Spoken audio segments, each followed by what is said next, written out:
Você acha que já ouviu falar de tiranos cruéis? Espere até descobrir líderes tão poderosos que transformaram impérios inteiros em reinos de puro terror. Hoje, vamos explorar 5 reinados brutais e inimagináveis, onde esses governantes se tornaram os vilões mais notórios da história. Eles transformaram terras inteiras em pesadelos, deixando um rastro de sangue e sofrimento. E o que eles fizeram? Você só vai acreditar quando ouvir com seus próprios ouvidos. Deixa o like e se prepara, porque o que vem agora não é para os fracos. E você? Acha que conhece a verdadeira face do poder descontrolado? Vamos descobrir. Imperador Nero. Nero Cláudio César Augusto Germânico, ou simplesmente Nero, foi o último imperador da dinastia Júlio-Claudiana em Roma, governando de 54 a 68 d.C.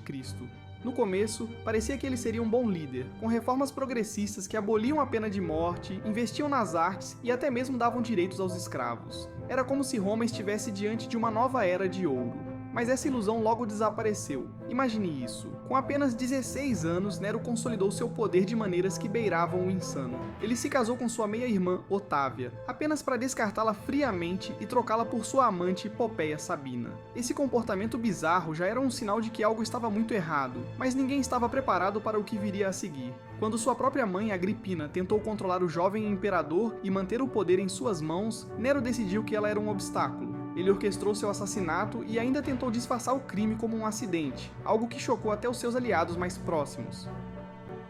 Pergunta pra você, até onde você acha que uma pessoa pode ir pelo poder? A partir desse momento, Nero entrou em uma espiral de decadência e caos. Ele exilou e executou membros da própria família sem hesitar. Sua própria esposa, grávida, não escapou da sua ira, sendo brutalmente assassinada em um acesso de fúria. O evento mais notório de seu reinado, porém, foi o Grande Incêndio de Roma, em 64 d.C. O fogo devastou boa parte da cidade, e muitos acreditam que o próprio Nero deu início às chamas para reconstruir Roma de maneira ainda mais grandiosa. Dizem que ele tocava lira e cantava enquanto observava a destruição. Será que foi mesmo um capricho insano ou apenas uma lenda? Comente o que você acha. O Senado, sem escolha, o declarou inimigo público, e Nero, encurralado, tirou a própria vida, encerrando um reinado de 13 anos que deixou Roma traumatizada. Mas se você acha que essa história foi horrível, o próximo governante levou o terror a outro nível. Rei Fernando I de Nápoles. Fernando I de Nápoles, ou Ferrante como era chamado, parecia ser um governante relativamente tranquilo no início. Ele trouxe paz e prosperidade ao reino. Mas a que custo? A verdade é que Ferrante era um mestre em manipular o medo. Ele entendia que governar com punho de ferro era a única forma de manter o poder em uma época tão volátil. Quando um grupo de nobres desafiou seu governo, ele prometeu paz e convidou-os para uma reunião de reconciliação. Mas, em um ato de pura traição, ele os assassinou e mumificou seus corpos, exibindo-os em seu infame Museu Negro. Imagine andar por uma galeria decorada com os corpos mumificados dos seus inimigos. As feições congeladas pelo medo serviam como um lembrete de que desafiar Ferrante era algo que se pagava com a vida. A mensagem era clara, ele não perdoava traições. Você acha que alguém teria coragem de enfrentá-lo depois disso? Spoiler, eles tentaram. Quando o Império Otomano ameaçou invadir Nápoles, Ferrante impôs impostos brutais, deixando seu povo em agonia. Mesmo assim, a rebelião continuava a ferver sob a superfície, e Ferrante precisou lidar com ela de maneira ainda mais brutal. Ele confiscou propriedades, arruinou famílias inteiras e consolidou um reinado baseado no medo absoluto. Sua crueldade e determinação em manter o poder transformaram-no em um dos reis mais temidos da Europa. Mesmo em sua morte, dizem que os nobres ainda sentiam o peso de sua sombra. Mas se isso parece brutal, espere até ouvir sobre o próximo conquistador que fez o mundo inteiro tremer. Tamerlão.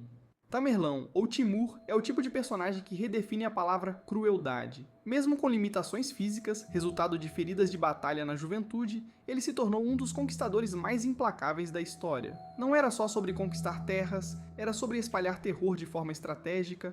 Ele sabia que a fama de sua brutalidade viajava mais rápido que suas tropas, o que enfraquecia seus inimigos antes mesmo de ele chegar. Um exemplo infame de sua crueldade foi o massacre em Isfahan. Após um pequeno incidente em que soldados de Tamerlão foram mortos, ele retornou à cidade com vingança no coração. Ele ordenou a execução de todos os homens, mulheres e crianças, e cada soldado tinha uma cota de cabeças a apresentar. Quem não atingisse a meta perdia a própria vida. Visualize isso, pilhas de crânios espalhadas por toda a cidade. Uma visão tão horrível que as cicatrizes emocionais e físicas ainda são sentidas até hoje. Tamerlão transformou o medo em uma arma, e seu legado de destruição fala por si só. No total, suas campanhas resultaram na morte de cerca de 17 milhões de pessoas, 5% da população mundial da época. Seu reinado foi marcado por brutalidade, inteligência militar e um desejo insaciável de poder. É de se perguntar, o que leva alguém a buscar a destruição em uma escala tão vasta? Mas nem mesmo Timur é o mais antigo exemplo de tirania absoluta. O próximo líder da nossa lista governou com crueldade na antiga China, o rei Di da dinastia Xia.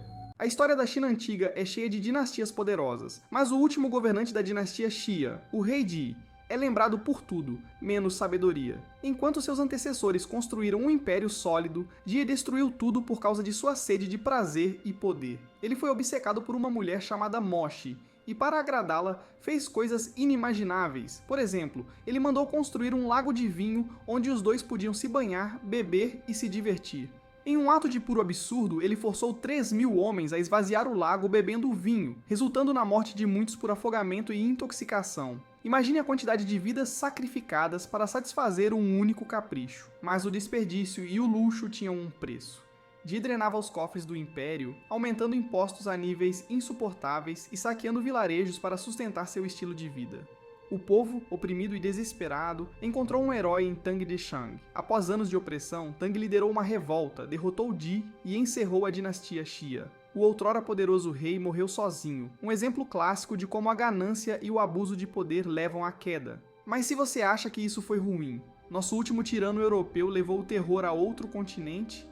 Rei Leopoldo II da Bélgica. Leopoldo II foi um dos monarcas mais cruéis da história. No fim do século XIX, ele conseguiu o controle do Congo na Conferência de Berlim sob o pretexto de levar civilização à África. Mas seu verdadeiro objetivo era explorar recursos naturais para aumentar sua fortuna. Leopoldo criou uma força policial brutal, a Force Publique, que aterrorizava os congoleses, forçando aldeias inteiras a atender a cotas de produção de borracha. A demanda por borracha aumentava com a ascensão da indústria de automóveis. E Leopoldo viu aí uma mina de ouro, ou melhor, de borracha. Os soldados da Force Publique não poupavam esforços para garantir as cotas e puniam qualquer resistência ou falha de forma chocante. Uma prática comum era amputar as mãos dos trabalhadores que não atingiam as metas, e em alguns casos, decepavam as mãos de crianças para dar o exemplo. Pilhas de mãos eram entregues aos supervisores como prova de que as punições estavam sendo aplicadas. Esse sistema de terror destruiu aldeias, separou famílias e transformou o Congo em um cenário de horror. As atrocidades não paravam nas mutilações. O sistema de trabalho forçado causou fome e devastou a economia local. Famílias inteiras eram forçadas a trabalhar em condições desumanas, enquanto crianças órfãs eram levadas a instituições católicas, onde eram convertidas e treinadas para serem soldados ou trabalhadores. A fome e as doenças se espalhavam rapidamente e as colheitas, abandonadas, levavam aldeias inteiras à miséria. Eventualmente, missionários estrangeiros expuseram esses crimes, documentando as atrocidades cometidas.